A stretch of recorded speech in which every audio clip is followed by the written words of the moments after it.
Hey guys, Call the Death Knight of Mana here, bringing my review for Dragon Ball Super Episode 90, and by God, what a fucking episode. The stars you can imagine was, of course, Gohan in this episode, because, okay, I'm gonna backtrack a bit. Animation and art in this episode, fucking amazing. Like, honestly, I know the animation and art in Super has been a little consistent, but this episode at the released was just amazing in both its animation style, artwork, all of it. Like Toei just went all out in this episode with their budget, and I love it. But I guess that does make me concerned for what the other episodes are going to look like. But whatever. I still love this episode for its animation and artwork. If that wasn't enough reason, though, we also of course get more spotlight on Gohan. And honestly, like this episode to start off with, it had him going. Gohan was going savage in this episode, taking on both Goku and Tien alone in this episode. Like I know Piccolo was in the background doing shit, but honestly, it was as much as I love Piccolo, he was unneeded in this episode, to be honest with you, because he was taking Gohan.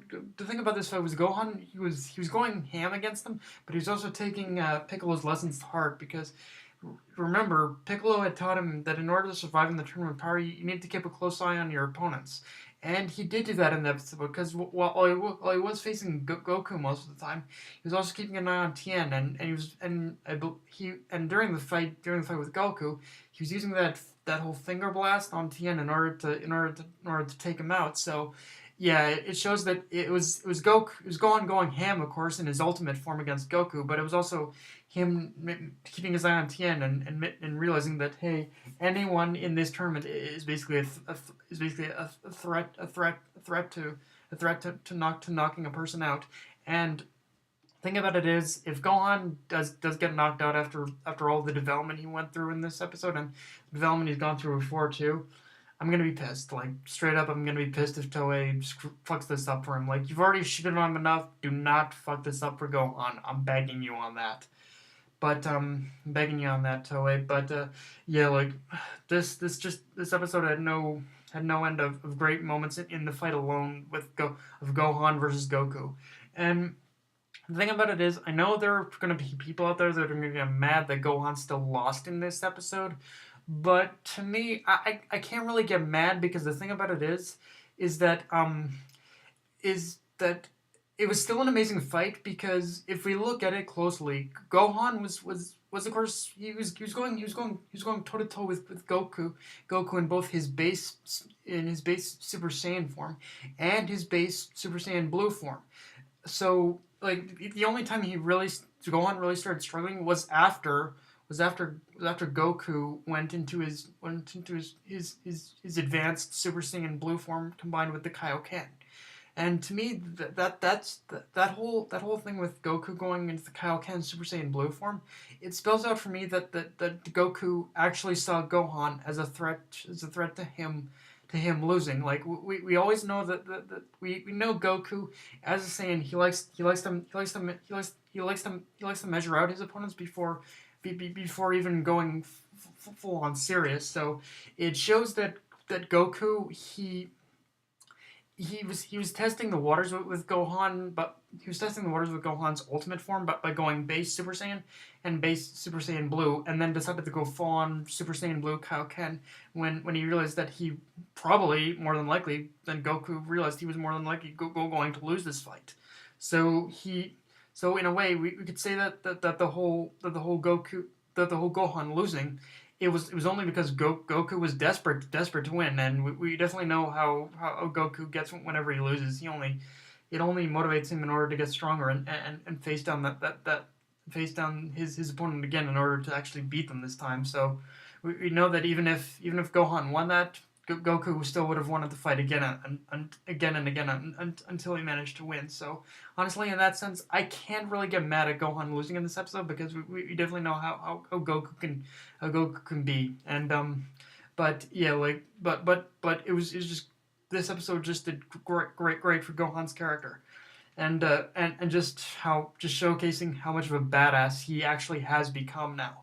So, and yeah, let's face facts. We were just going fangasmy over that ultimate Gohan form again. Like, and if this is the type of power if this is his advanced power now, like and Gohan I think he was even getting stronger in his ultimate form too when he was facing Goku. So yeah, honestly, there's nothing there's nothing for me to really even get mad at with this episode, even if he did lose. Like there was just so much development, physical and mental development for Gohan in this episode that it's kind of hard for me to even get mad at the smaller stuff like him losing to Goku. Honestly, um, another good thing about this, and to put the icing on the cake, Goku decides to name Gohan the leader of the Universe 7 team.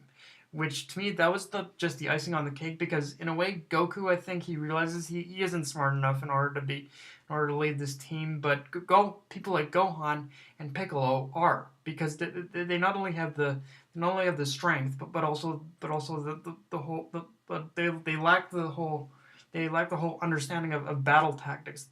But unlike Goku, they actually understand a thing called battle tactics, like what opponents are best in order to fight, what opponents are best matchups. And even though this tournament is going to be a whole battle royale, I think there will be times where Gohan and Piccolo are gonna say, okay, look, Roshi switch up with Android 18 to and face that guy, or Android 18 switch up with Krillin and face that guy, like that kind of thing. I can definitely see them using their brains in order for that kind of thing. I can see them kind of doing a lot of the Universe 17 doing a lot of opponent switch ups in this tournament. So yeah, it is good in that sense where we finally see the Gohan and Piccolo are getting that sort of spotlight that they deserve that title because they actually have everything that's required for them to be a leader kind of thing.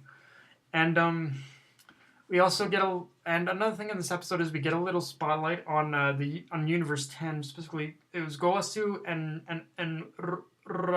Ramush, the god of destruction of Universe 10 and the Supreme Kai. And in this one, Goasu is basically racking his brain.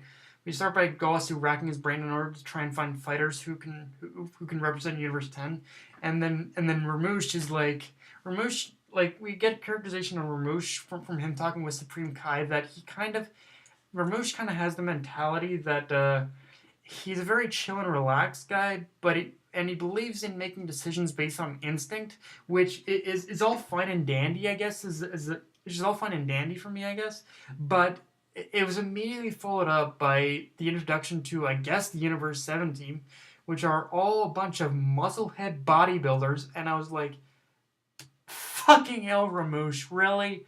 Really, bro?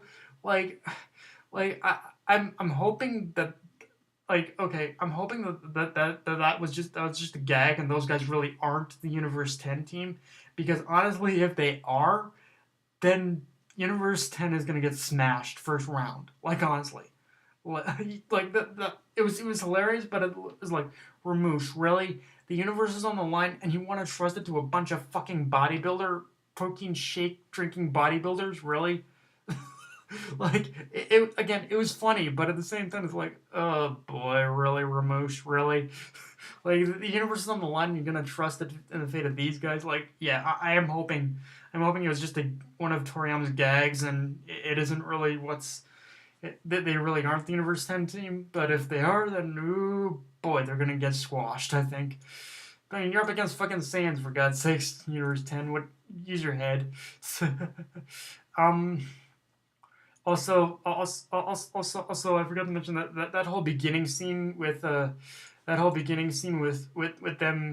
with the whole ominous tone of Piccolo saying, "Oh, okay, you need to fight someone else," which of course turned out to be Goku in this episode, and then switched to Goku in a restaurant eating, and Piccolo and Tien saying, looking at his wallet, saying, "I need to win that prize money." Tien is gonna be fucking disheartened when he learns that there's no prize money. He's gonna be a broke ass man. He's gonna be a broke ass man. Honestly, yeah, it's gonna be insane.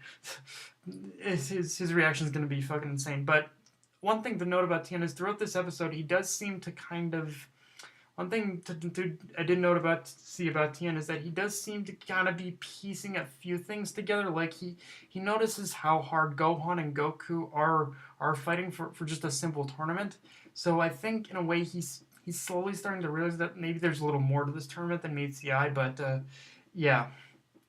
Anyway, guys, that's my review of Dragon Ball Super episode 90, guys. A great episode, and looks like we're finally headed towards the universe of power. Um, Also, the preview for the next episode,